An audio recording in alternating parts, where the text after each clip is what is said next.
Everything you've been told about the Garden of Eden might not be false, but it may be incomplete. From childhood, we're handed a simple version of the beginning. God shaped a man from the dust of the ground. He breathed into him and life began. Then, noticing the man's loneliness, God removed one of his ribs and formed a woman, Eve, who would stand beside him as his companion. That is the version repeated in sermons and classrooms, polished and predictable. But beneath that smooth retelling lies something far older and far more unsettling. Hidden in ancient commentaries, preserved in disputed writings, and whispered through centuries of folklore, there is another name. Before Eve, there may have been someone else. Her name was Lilith. And her story is not about a forbidden fruit, it is about defiance. If you follow the text of Genesis carefully, you will notice something strange, something that has troubled readers for generations. In the first chapter of Genesis, verses 1:26-27, the creation of humanity happens in a single sweeping act. God creates mankind in the divine image. Male and female, he created them. The language is simultaneous. There is no pause, no delay, no hierarchy. Both are formed together. Then, only a chapter later in Genesis 2, the narrative shifts. Suddenly, the order is different. Adam appears first, alone in the garden. Animals are brought before him as possible companions, yet none are suitable. God then causes Adam to fall into a deep sleep, removes a rib from his side, and forms Eve from it. In this second telling, woman emerges from man. 2 accounts, 2 sequences, 1 scripture. Ancient Jewish scholars were not blind to this discrepancy. If the sacred text is divinely inspired, they reasoned, both stories must be true. So how could woman be created alongside man and yet also later formed from his rib? Their answer was bold. The woman created simultaneously in Genesis 1 was not Eve at all. She was someone else, Lilith.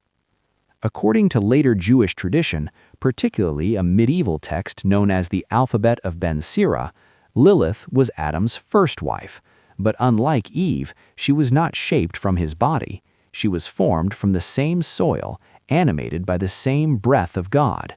She stood on equal ground. And that equality would become the source of everything that followed. The story unfolds not with temptation, but with tension. In this version of events, Adam and Lilith clashed almost immediately. The disagreement was not about food or obedience, it was about dominance. Because they were made from the same earth, Lilith refused to accept a subordinate role.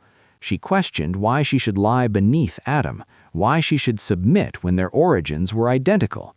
The argument grew heated, described in the old texts with undertones of both intimacy and violence. Adam demanded authority, Lilith demanded equality. Neither would yield. In a world ordered around hierarchy, there was no space for a woman who would not bow. And so Lilith did something unprecedented. She spoke the ineffable name of God, a sacred utterance forbidden to mortals, and in so doing, she seized power. She rose into the air and fled the Garden of Eden. She chose exile over submission. Adam, distressed and perhaps wounded in pride, cried out to God. He wanted her returned. In response, 3 angels were dispatched to retrieve her: Senoi, Sansenoi, and Semangaloth. Their mission was clear: bring her back, by force if necessary. They tracked her to the edge of the known world, to the barren shores of the Red Sea. But the woman they found there was no longer merely a runaway bride. She was changing. Lilith refused to return. She would not re-enter a paradise that required her silence. At this standoff between heaven's messengers and the first rebel, a grim bargain was struck. If she would not come back, then she would embrace another role entirely. In the folklore that followed, Lilith became a night spirit, a being associated with danger, seduction, and death. She declared that she would have power over newborn children, particularly in the fragile days after birth. Male infants, she claimed, would be vulnerable for 8 days, female infants for 12. Yet even in legend, limits were placed upon her. She promised the angels that any child protected by an amulet bearing their names would be spared. That detail is crucial. Protection from Lilith required invoking the very angels sent to subdue her. This belief was not abstract. Archaeologists have uncovered ancient incantation bowls and amulets inscribed with those angelic names. For centuries, mothers hung charms near cradles, desperate to guard their children from the night. The fear was real. The roots of Lilith's image may stretch even further back. In Mesopotamian mythology, spirits called Lilitu or Lilu were associated with the night and with dangerous femininity. Some scholars believe the biblical reference in Isaiah 34:14, where desolation consumes the land of Edom, includes her name. Amid ruins inhabited by wild beasts and goat demons, a figure sometimes translated as night creature appears. In older interpretations, that creature is Lilith herself. She becomes, in that prophetic vision, the embodiment of wasteland, a presence that thrives where order collapses. And then there is the most unsettling variation of all. Some traditions claim Lilith did not remain in exile forever. Driven by jealousy, anger, or vengeance, she returned to Eden in another form, not as herself, but as the serpent. This interpretation suggests that Lilith could not overpower Adam directly, as he was her equal, but Eve, formed from Adam's rib, was perceived as weaker, so Lilith targeted her. She whispered to her, she guided her toward the forbidden fruit, orchestrating the fall not merely out of malice, but out of revenge. While this theory does not appear in the canonical Bible, its influence can be seen in art. In certain Renaissance depictions, including interpretations inspired by Michelangelo's portrayal of the fall, the serpent bears a woman's face. A female form coils around the tree of knowledge, a reminder that myths linger even when unspoken.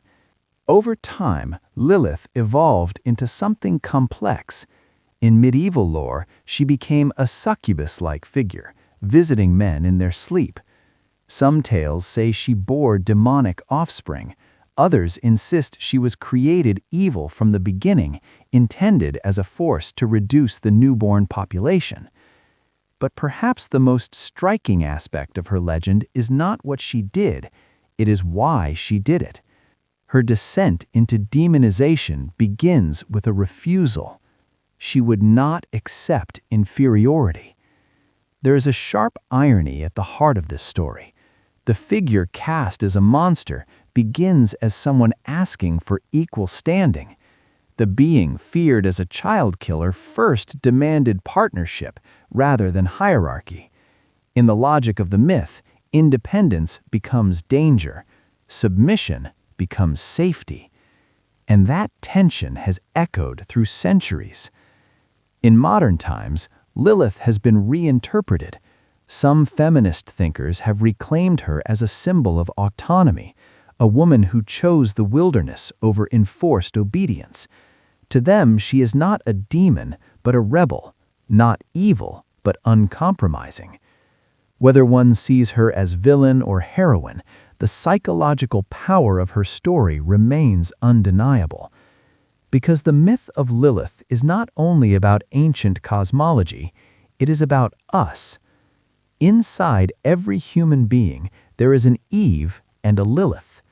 There is the part of us that longs for belonging, that accepts the roles assigned, that values safety over confrontation. That is the Eve within, the voice that says, "Stay in the garden." But there is also the Lilith within, the voice that resists, that questions, that refuses to shrink. That voice risks exile in pursuit of authenticity. Society often rewards the compliant self and punishes the defiant one.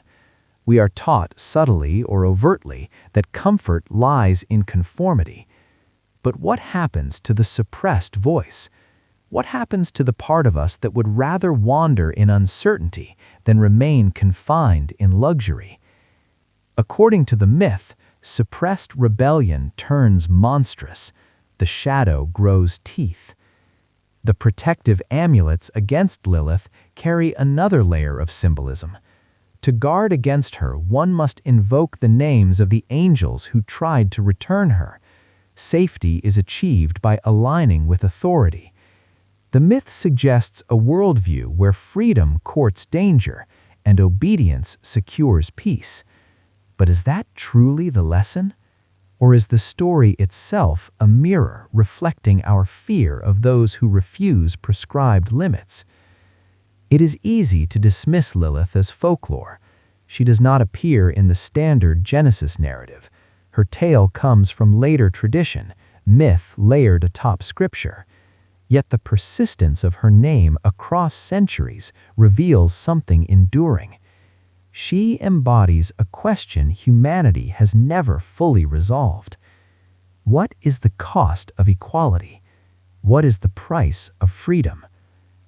Imagine yourself standing in that primordial garden. Paradise surrounds you, abundance, safety, divine presence.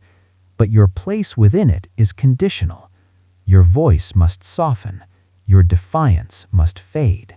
Would you stay? Or would you speak the forbidden name and walk into the unknown? The Garden of Eden is not just an ancient setting, it is a metaphor that repeats in every era. There are gardens in workplaces, in relationships, in cultures, places where security is offered at the expense of authenticity. Lilith's legend endures because it dramatizes that choice. Stay and be protected, or leave and be free. The myth does not give us an easy answer. It presents consequences either way. Eden offers comfort, but its walls are high. Exile offers danger, but also agency. Perhaps that is why Lilith can never be fully erased. Even when scripture minimizes her, art resurrects her. Even when theology condemns her, folklore preserves her. Even when modern readers debate her historicity, her symbolism remains potent. She is the question that refuses silence. So tonight, consider the garden in your own life. Consider the voice you quiet to remain inside it. Consider the part of you that wonders what lies beyond the wall. If paradise requires you to diminish yourself, is it truly paradise? And if freedom demands sacrifice, is it worth the cost? The story of Lilith is not simply about ancient dust, angels, or demons. It is about the eternal human struggle between belonging and autonomy. The garden is safe, but the sky beyond it is vast. Which would you choose?